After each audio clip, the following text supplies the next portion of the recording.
Welcome in, everyone. You were listening to Bulls Central, and I'm joined with me today by a very special guest, a diehard Bulls fan. He's been covering the Bulls for a number of years now, right? Formerly NBC Sports Chicago, formerly Bulls Outsiders, formerly Locked On Bulls. I guess we're just going to do the whole resume. Now, you know him as one of the hosts for CHGO Bulls podcast. It is my pleasure to welcome back to the show, Matt Peck of CHGO. Matt, thanks for making the time, my man, and good to have you on. Jamal, it's great to be with you, man. It feels like just yesterday that we were hanging out at that Bulls game together.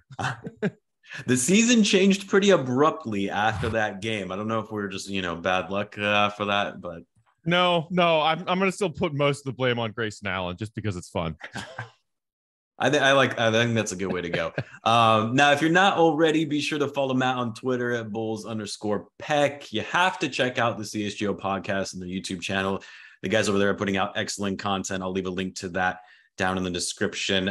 So Matt, it's that time of year where I think you actually called it in a recent pod. It's the deadest of the dead period, since there's not really a ton going on in the NBA world, although I guess the Brooklyn Nets like to keep things spicy all year around, but it's the best time of year to speculate, shell out hot takes, predictions, discuss what's going to happen for this upcoming season. And there are a few topics that I want to cover today as it relates to the Bulls offseason thus far, expectations of certain players going into the season. But I did want to actually start with the news that just broke last night, that the Bulls two-way player, their undrafted pickup, Justin Lewis, has suffered a serious knee injury that is feared to be a torn ACL. I know you and your crew were out in Vegas, right, for the Summer League, so you had a chance to actually watch the guys live. And based on what I saw watching the Summer League, I was actually very intrigued by what we were able to see from Justin Lewis. As much as all, people were paying close attention to Dalen Terry, Marko Simonovic, Justin Lewis was actually a guy I knew nothing about until the Bulls picked him up. Yeah. And he just looked like the type of guy that has great instincts, high IQ player, good, defender, more importantly, a big that the Bulls could actually use to have some depth. I know he's just a two-way player, so he's likely, he wasn't going to get a ton of run anyway for the Bulls, but still a blow, especially for a young guy starting his career. What were your thoughts when you heard the news, and what are some of the impressions that you had of him in Summer League? Yeah, I mean, for the dead period that it was, when you do get a blip of news, you hope it's not something like this. I mean, when I saw the alert last night, I just let out this exasperated sigh, because we were talking on yesterday's show about all of the injuries, and of course, Bulls fans are mostly concerned about what's going on with Lonzo Ball right now and how important he is to this team, as we saw last season. But I actually had watched Justin Lewis a good amount when he was playing at Marquette, because one of my good friends, a former roommate, actually is like a diehard Marquette fan, has been his whole life. So I watch a good amount of Marquette basketball because we talk about it every once in a while. And I loved what I saw from him at Marquette. And then as you mentioned, I was out at Summer League with Big Dave and Will and the other All-City guys from the Nuggets beat and the Suns beat. And I loved what I saw watching him play in Summer League. He's clearly got such an amazing, physical gifts, perfect body style for the NBA in the way that he looks like a guy who can play all kinds of positions on both ends of the floor. He's got a crazy high motor. The dude just never stops running, never stops working for boards. So this is devastating. If it is what they haven't announced anything other than they are fearful that it could be serious and that it could be an ACL. Yeah. And while he may not have been right out of the gate in Billy Donovan's regular top 7, top 8 rotation on a two-way contract, I was expecting to see him at certain points throughout this season. A guy that would be called upon when needed, and I think is that level of talented. I was surprised that he went undrafted, and I'm not the only one. So as far as undrafted free agent flyers go, I love that they snagged Lewis. I thought it was a great move. And I felt even more strongly about that after watching him play in Summer League. So, I mean, all we can do right now is cross our fingers and hope for the best. But if this is an ACL that causes him to essentially miss the entirety of his first year on a two-way contract, it's a tough pill to swallow. Yeah, and I think you're talking about him being a two-way player that was probably going to be receiving rotational minutes at some point, because this is different, unlike say if it was a two-way player that was a guard where the Bulls are already heavy in the backcourt, they Right. needed front court players. Mm-hmm. So you were kind of expecting him to maybe get some playing time, especially with the way, Simonovic hasn't been showing up all that well, although he was decent in summer league in certain games. But, you were going to need a guy like him to give you some extra minutes, especially when needed, especially if, injuries happen. That's right. You hope for that anyway. But yeah, I was pretty disappointed. And it kind of just goes back to, well, it's the Bulls. We're going to go through more injuries again, right? This is Let's why talk we about can't the have Bulls. nice things. Yes. Let's talk about the Bulls offseason thus far. A lot of fans felt the offseason was kind of underwhelming. I think, some of it was because, the front office, they made such big splashes last offseason. And so that precedent in a way was sort of set. But the Bulls did sign Andre Drummond, Goran Dragic. They re-signed Derrick Jones Jr., re-signed Zach Lavine, obviously, which was really, of course, the big move, but also was expected given the direction the Bulls were going in.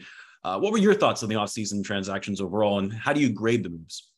Yeah, I mean, as it's happening, you're hoping for something with a little more sizzle, a little more splash than what ended up happening, which is a couple of veterans to beef up your bench a little bit in Drummond and Dragic. But as you mentioned, last summer, they went crazy. They went bananas. It was like, okay, there was a lot of Lonzo talk because they talked with New Orleans at the trade deadline the season prior about like a Lowry for Lonzo swap. Didn't happen. So we knew that the Lonzo thing was on the radar and a good chance that it would happen. So that wasn't taking anybody by surprise. And then it was like, oh, they also stole Alex Caruso away from the Lakers on a very team-friendly contract. That's amazing. And then it was like, wait, hold on. DeMar DeRozan, like all NBA player, umpteen time all-star, the DeMar DeRozan. Like they pulled off all kinds of incredible moves last offseason. If Bulls fans were expecting them to do that much again in a consecutive offseason, then they were setting themselves up to be disappointed. Yeah. Especially if you listened to what AK said, what Eversley said anytime he was talking to the media, they kept using the word continuity. They kept talking about the fact that they loved their group. They said the same thing when they didn't make any big moves at the trade deadline this past season. They're like, when this group was healthy at the opening of the season, we had a top 10 offense and a top 10 defense. And then even as we started to lose guys to injury, the defense fell off a little bit. They were in a tie for the 1 seed at the All-Star break. Like, it's understandable that they wanted to see what this group can do spending another year together instead of doing something drastic to blow it up and mess with what they had that was working when the unit was healthy. Yeah. Well, let me ask you this, though, because I completely agree. And I think that they did the right things to at least beefing up the areas where they were weak.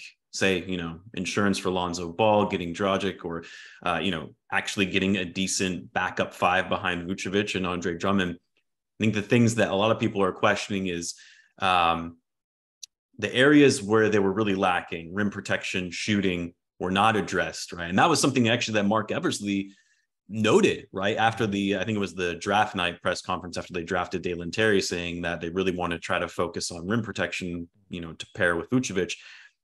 Wasn't really done. I think that was the biggest surprise by most fans in the offseason. And it's like, well, and then you saw all these other guys, right, going to other teams that could have been good options. You had Hartenstein, you had Mo Bamba, even though, again, not all of these were realistic given the cap space they had available to them.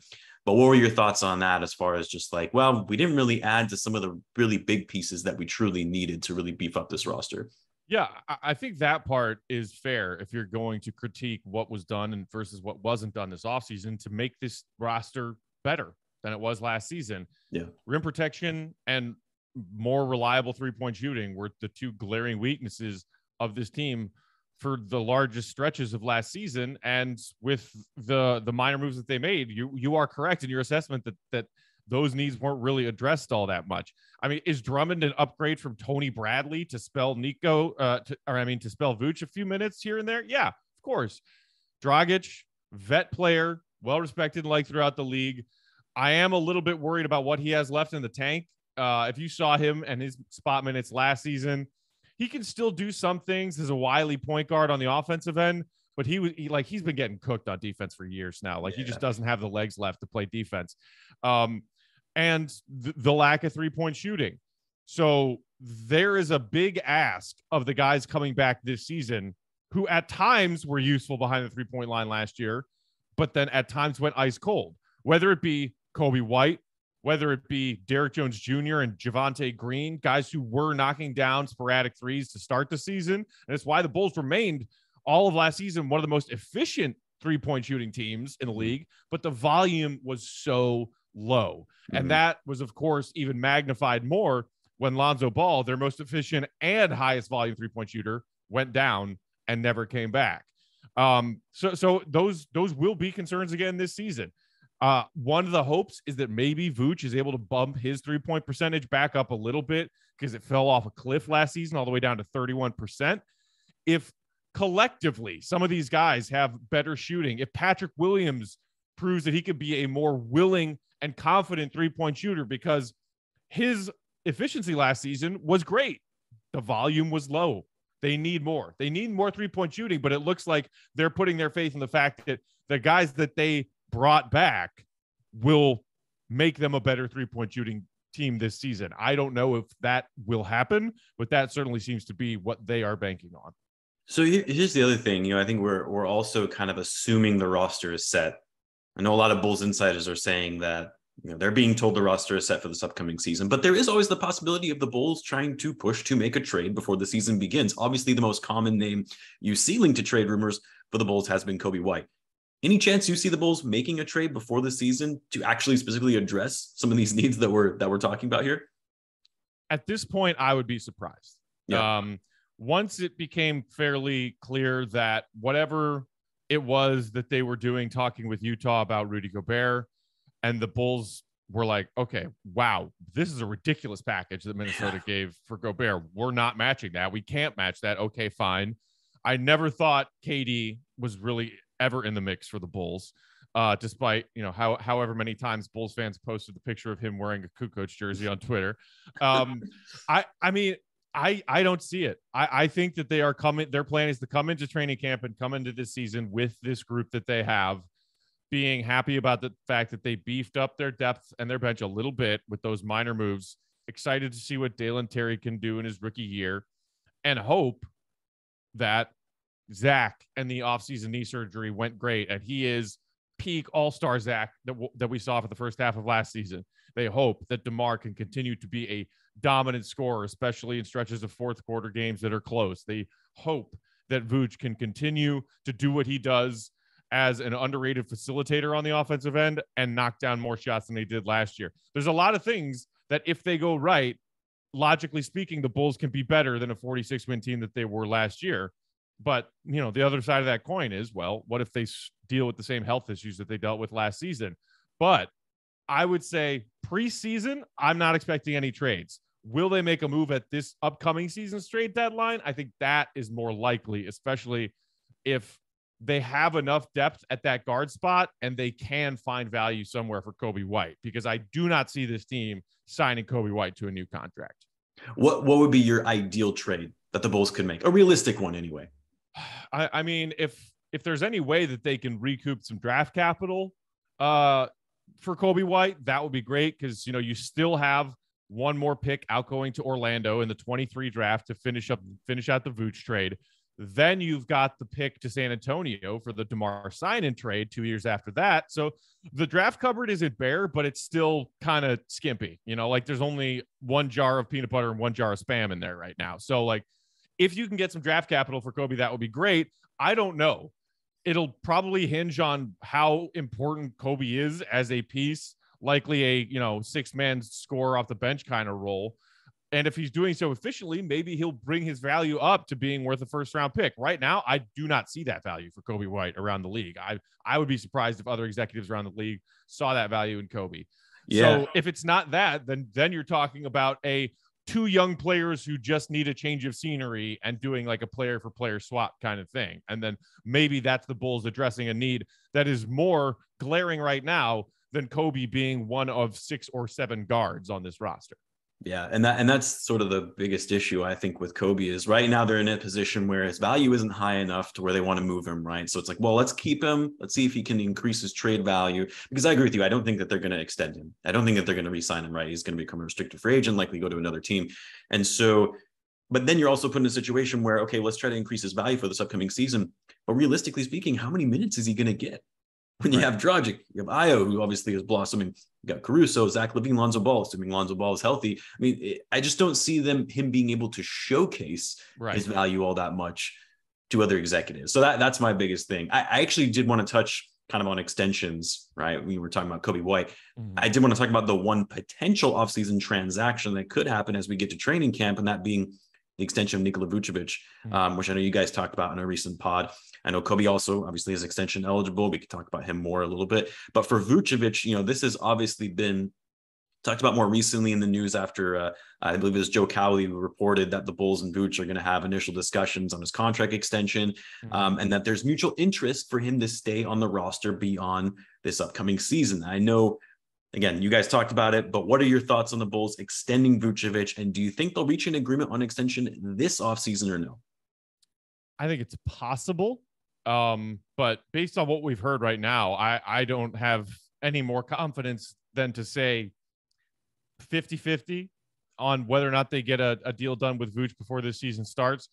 If they do, I think it will be probably something close to what Callie was talking about in that column, which is like a 1-and-1 kind of deal, where, it's something in the high teens probably, because Vooch came here halfway through that Orlando contract that was de-escalating, that was 4 years over 100 million. And this is, I think this year it's 20 as it dropped steadily by 2 million each year. So maybe it's a 1-and-1 with an option on year 2, maybe a 2 with an option on year 3, because that would line up with kind of some of the other moves that they've made for veteran players with Alex Caruso and on the younger side, but still a vet in Lonzo Ball, so that if all of those, and then also DeMar DeRozan as he ages into his mid-30s, that window of we're going to at least be competitive is kind of nearing its finish line, while you still have Zach, assuming that they keep him and he doesn't demand a trade or whatever, in the middle of his big contract. And then some of these younger guys who are probably and hopefully still around, like Pat, like Io, retooling then. So sort of lining up Vooch to have a similar window of DeMar, Lonzo, Caruso around Zach in his prime. That to me makes sense. Will that deal get done before this season starts? I have no idea. Yeah, I mean, my take on it is that I actually don't think that they're going to reach an agreement on an extension. I think this is likely going to be not a prove-it year for Vucevic, but in a way, I think that, likely the Bulls are going to want to get a pretty cheap value offer because Vucevic didn't perform at least to their expectations anyway, right? And Vucevic is probably going to look, and his camp anyway, are going to look for a higher contract than what the Bulls are probably going to be willing to offer. So they're probably going to say, okay, well, let's play this year out, see how you do. And then we can, discuss what an extension might look like. I guess the other thing is that what are the other options for the Bulls, right? So it's like you kind of, what's that? I said slim to none. Right. And so if you look at like the free agent market next summer for centers, there's not a lot of names out there. Yeah. And you already traded 2 first-round picks and Wendell Carter Jr. for Vucevic. Probably want to keep this guy around, making sure that investment is going to be worth it. Right. But yeah, my sort of take on it is that they're likely not going to reach an extension, but I do think he will get extended, whether it's just, a 1-year extension, 2-year extension, something that aligns with DeMar DeRozan's contract. I think is going to make the most sense. I just think that Vucevic is going to want to bet on himself after having somewhat of a disappointing year. I don't like that a lot of people say, oh, well, Vooch is trash now, right? We need to trade him ASAP because of how he performed. He still actually had a very solid year. Yes, obviously shooting was inconsistent, but he's still a really great NBA player. And he averaged like 17, 18, and 11 boards. And 11, yeah. And along with DeMar, was the most consistently available player all season long. Only missed a handful of games, got COVID during the crazy, whatever variant wave in December or around whenever that was. But he was consistently available, and he was consistently putting up double doubles. And I know some people will be like, double double, meaningless, that whatever. Like he's playing like crap. I don't care if he scored 17 or 18 points. The shooting efficiency was bad. That's right. It's a fair observation and a fair criticism. But in the grand scheme of the season, if he shoots and makes like somewhere between 10 and 20 more threes than bricking them, we're having a completely different conversation. If he's in at least a mid-30s 3-point shooting efficiency this past season, most of this criticism is gone.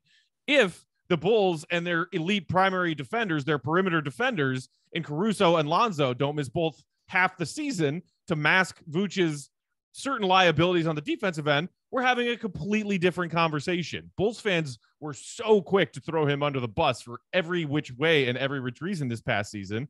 And I think a lot of that was misguided. If he just makes a few more shots and has more help on the defensive end, which is like, that's the reason they went out and signed those guys, so that they would mask the defensive deficiencies of not only Vooch, but of their two other all-stars in DeMar and Zach Lavine. Like, come on, that's why they built the roster that way. Yeah, it's wild that, we talk about how just a few missed three-point shots is going to make the difference in how we assess Vucevic. It's crazy that the NBA has become such a three-point dominant league. Let's get into some of the wildest of wild offseason speculation. So wild that there's no chance it'll ever happen, but it's still fun to talk about.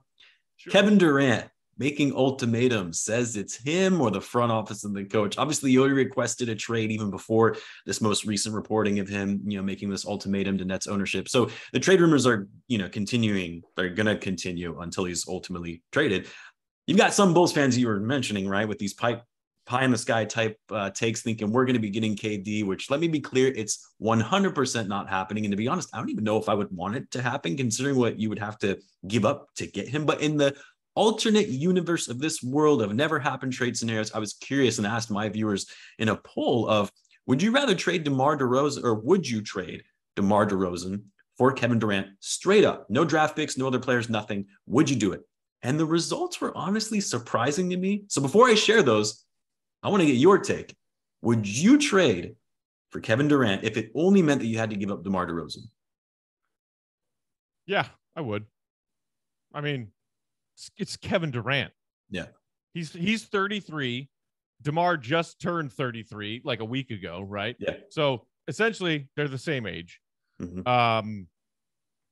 I know Kevin has had some more serious injuries in the latter years of his career that have caused him to miss time, but he was out there trying to hold shit together for that Brooklyn team for long parts of last season. He was out there with not a lot of help as they were getting bounced out of the first round by Boston. It's Kevin Durant. Yeah. I mean, he's a league MVP. He is a two-time finals MVP. He will, I believe, go down as at least top 15 players of all time, if not top 10. Agreed. And at 33, you say he's got at least a few good years left. I believe he's got at least a few good years left of being one of the most dominant scorers in the NBA. I would make that trade straight up. Yep. Him and DeMar, I love DeMar. What he did in a Bulls jersey last season was some of the most fun that Bulls fans have had in a long, long time. Mm-hmm. And he deserves all of the flowers that he got for that season. But as a businessman decision, if I were getting offered Kevin Durant straight up for DeMar DeRozan, yeah, I would do that. Yeah. So in one of my comments on the poll itself, I said, just to be clear, yes, I would absolutely do the trade for Kevin Durant because it's Kevin Durant. Again, obviously this is completely hypothetical and it would never happen. It's going to cost more than just DeMar DeRozan to get Kevin Durant. But surprisingly, and let me just make sure I have all the latest numbers. So 3,400 people, 41% said no. Definitely would have figured there would be more yeses. What? So a lot of Bulls 41% fans said no, that they would keep DeMar. To some extent, let me give them a bit of credit. To some extent, I can understand where they're coming from. I think there's an element of toxicity with Kevin Durant right now, right? You've seen what he's done, right? He left Oklahoma City to go play for the 73-9 Warriors. He goes and leaves the Warriors because he wants to be the top guy, playing for the Brooklyn Nets. Things don't work out. You know what? I want the coach and the GM gone. Otherwise, I want to be traded. I can see from a Bulls fan's perspective what DeMar has been able to bring to this roster and really trying to mentor and grow this team and really take this team to the next level. You see this element of leadership that maybe you're not seeing in Kevin Durant. So even though, yes, I think we can all agree Kevin Durant is by far and away a better player than DeMar DeRozan. Maybe not far and away, maybe that's extreme, but he's a better player than DeMar DeRozan. you see that, but then at the same time, you're like, well, is this guy going to be a locker room problem? And then doesn't make sense because he's also on a pretty long-term contract. I think he still has 4 years left on his deal, and it's not cheap, so you're going to be paying him into his late 30s. I can kind of see it. I still would never do it. I would trade for Durant if it's just DeMar DeRozan, but I can see where they're coming from. Anyway, I was surprised though. 41% said no. Man, and maybe some of that is recency bias of the fact that Brooklyn team fell apart and barely managed to survive the play-in and then just survive the play-in just to get absolutely trounced in the first round. And that he's had some serious injuries in the latter years of his career and putting some portion of a giant pie of blame of all of the problems that Brooklyn Nets franchise has been experiencing over the last few years.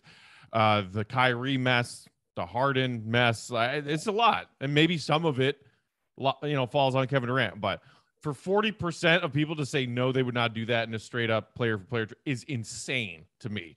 Yeah, it's pretty crazy. Guess what? In the NBA, the NFL, whatever league it is, star players that have some prima donna tendencies, more often than not, they deliver with their talent. And if you have a good enough group of guys in that locker room and a strong enough coach who the players respect, get results. Get results. Yeah. You know what Kevin Durant has done for most of his NBA career? Get results. He's never had the best built around him other than his stint in Golden State when he just arrived at a team that was already really good. But, come on. It's Kevin Durant. That's the simplest way I could put it. He's the most prolific scorer that we've seen since Michael Jordan, in my opinion. Yeah. Shifting gears a little bit, I did want to talk about Lonzo Ball and obviously concern around, his health. And the fact that, at least based on what we've, most recently heard, is that, yes, Lonzo's progressing. It's been slow. He's still experiencing pain when ramping up his rehab. I think Casey Johnson's most recent article when talking about Justin Lewis was saying that still uncertain whether or not he'll actually be ready to start training camp. It's funny because the last time I think I had you on, we talked about Lonzo and his status and whether we should be concerned about him potentially not returning for the regular season. This was back in March. Mm-hmm. Yeah, here we are. We've got another few weeks before training camp. Right. If the season were to start today, Lonzo still wouldn't be ready. So I ask you now, is it time to start hitting the panic button? Because we saw how critical that Lonzo was to the Bulls on both ends of the floor. He's only 24 years old. The Bulls signed him to a 4-year deal, 3 more years remaining. We all have PTSD after what happened with Derrick Rose, right? But how concerned should we be about Lonzo and his health? And what are your thoughts? Will he be ready to start the season? If any of you out there haven't pressed your panic button yet, I don't know what you're waiting. I pressed the panic button on Lonzo when they tried to ramp him up to get him ready for the playoffs, and then no. And then of course they had the procedure, the arthroscopic knee. Once they figured out, okay, we're shutting him down for the rest of the season, we kept trying to ramp up. He kept experiencing discomfort. So that was, panic button number one. And then certainly the words we heard from both Billy Donovan and Arturas Karnisovas when they were doing in-game courtside interviews during Summer League broadcasts, they both essentially said the same thing, which was he's progressing, but not as quickly as we would have hoped or as much as we would like. Those were panic buttons 2 and 3 for me, because how long should this recovery take? The other thing that's weird and why I think a lot of people are concerned is the fact that it seems like he's been trying to recover from 2 different injuries that are making the same knee problematic. So it was like, okay, we needed to do this arthroscopic thing to fix this minor tear, whatever it was. But then there was also a bone bruise. Yeah. And then it sounded from those reports like it was the bone bruise that was still not healed and giving him problems and giving him discomfort anytime he started to try to ramp up activity after recovering from that surgery. That, to me, none of that is encouraging. None of that is good news that makes me feel like he'll be ready. And I don't care what his dad says. I right now am preparing myself, or at least trying to prepare myself mentally, for the fact that he will not be out there sprinting up and down the court doing 5-on-5 on the first day of training camp. Until we hear otherwise, sadly, that's kind of where I am right now, is not believing that he'll be ready. And that's a real hard thing to admit, because we all saw how important he was to this team last season. Yeah. You mean you're telling me you don't take LeVar Ball's word as the gospel? No, what? Well, I mean, he's right about some things. I mean, Zach Lavine is a Laker right now, isn't he? Forgot about that one. Idiot. Yeah, the other thing is, there's these reports, or not even reports. I think Dragic was, to Slovenian media, was talking about how there was, a promised role to him, right, of 20 to 25 minutes. Again, it hasn't been translated into English outside of what people have been able to put in Google Translate, but that's what's been communicated, right? And there might be some things lost in translation, but that's another thing that kind of increases your concern level, because the Bulls wouldn't promise that if they didn't have concerns about Lonzo Ball being ready, or at least not being able to be at full capacity where he could be playing in every game. Maybe he takes some nights off, maybe he has minute restrictions, all that kind of stuff. So that's the other thing that has me concerned. But all right, Matt, I'll get you out of here on this one. I want to talk about season expectations. I mean, despite the Bulls kind of being overlooked yet again by some of the major media outlets, ESPN, for Bulls fans, I feel like there are actually higher expectations than we had last season, because of what we saw from the Bulls at the beginning of the year and knowing what they're capable of when healthy. What are your expectations for the Bulls this season? What would be sort of a best case scenario, and what would be your bare minimum that they would need to finish, where anything below that would be considered a disappointment? So my expectations for them coming into this season are fairly close to what they were last year. Not what I would like to see happen, but what I think they should accomplish, which is you're probably not going to be a top 3 seed, or even a top 4 seed that has home court in the first round of the playoffs, but you should be good enough to finish 5th or 6th and avoid the play-in. That's honestly it's basically a repeat of those expectations for me. We've been going through and evaluating on CHGO Bulls over the last couple of weeks, every other team in the East, the moves that they made in the offseason, who they drafted, who they may have traded for, free agent signings, players returning, players lost. And to me, the East is lining up very similarly than it was last year, in that I have Boston, Milwaukee, and Philly finishing in the top 3. Yeah. I think Miami's going to take a step back. Jimmy's another year older. I don't know how much weight he can carry. Losing PJ Tucker is going to hurt that team significantly, I think. Also, what does Kyle Lowry have left? Yeah. Last year, it looked like not much, right? So, but I still think Miami will be good, and maybe they'll get that 4th seed. Toronto, Bulls, can the Hawks with this Murray addition fight their way into that, that area of, I think there will be 4 teams fighting for seeds 5 and 6, essentially, to avoid that play. And I think the Bulls are one of those teams. And what would be considered a disappointment if like 7 or below essentially is. If they find themselves needing to play needing to win a play-in game or 2, to me, that would be falling short of expectations, because as you said, there were, 2/3 of a season last year where they looked like a top 4 seed and maybe even a 1 seed. And it was weird that they had that record despite not winning any games, basically, against the elite teams in the East or the elite teams in the West. But they took advantage of a favorable schedule out of the gate, and the fact that by and large they had a healthy team out of the gate and stacked up wins. And then we all saw the juggernaut on the backside of the All-Star break. We saw that schedule. We knew it was going to be tough. And they were playing without key players, playing with not 100% Zach. And we saw how that ended. So, there's a chance that they actually could figure it out enough to be in the hunt for a top 4 seed in home court in the first round, if enough guys are healthy. Yeah. And they build off of the chemistry that they had last season. It's possible. But right now, most likely I see is 5th seed, 6th seed. I'll be disappointed if they're in the play-in. What about best case scenario? Like 3 seed? Yeah. I mean, I don't see them finding a way to have more wins across an 82-game season than Boston and Philly and Milwaukee.